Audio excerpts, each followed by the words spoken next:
Hey guys, welcome back to the channel. I am here in Los Angeles getting some hands-on with the brand new LG V60 ThinQ. We're going to check out some of the new cool features coming up with the brand new device, the dual display, the audio, the video, some of the cool new things going on. And of course, as you probably noticed already, this video is recorded on the LG V60 ThinQ. This is TK and this is XDA TV.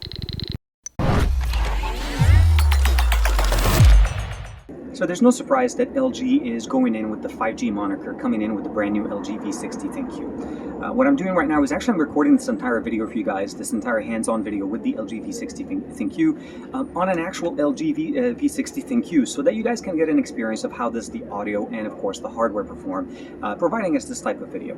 I'll go ahead and go through real quick the specifications that we just found out about. Hopefully, you know, these are going to be the final specs, but we'll find out more obviously when the official announcement is made. It is going to be a 6.8-inch Full HD Plus resolution display at basically a 20.5 by 9 aspect ratio. So basically a longer form factor, similar to the way we've seen it with other devices on the market. We're also looking at the brand new Snapdragon 865 with the X55 modem supporting 5G. And this is going to support millimeter wave as well as sub-6, which is what we learned from Qualcomm last year at the Tech Summit. It's no surprise that we should be able to get that technology.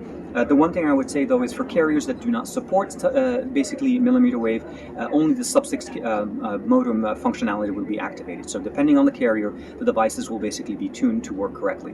But hardware-wise, 865 with the X55 modem will definitely be there.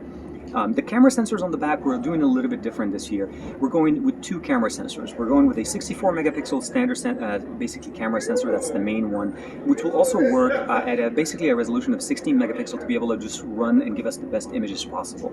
We're also going to be using that sensor to be able to do the almost zooming in without any loss of quality, which is essentially why we don't have a telephoto lens on the back. So they're saving space because we have some nice functionalities added to the additional sensors. We still have a 13 megapixel wide-angle lens, which is really functional on the back, and that's something that LG started in the past, and they're doubling down on it, of course.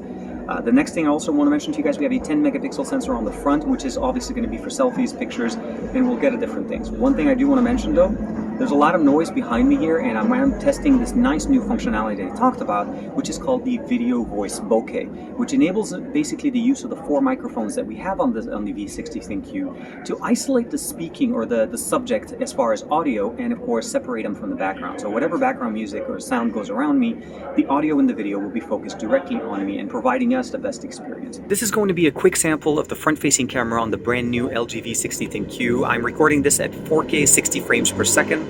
And let's go ahead and bring down the audio with the voice bokeh. The beauty of this is obviously I'm using the dual screen. So as I'm recording you guys on the main screen, on the bottom I'm actually getting a counter and the time of how long it's been recording. So I don't actually have to look up to be able to see it.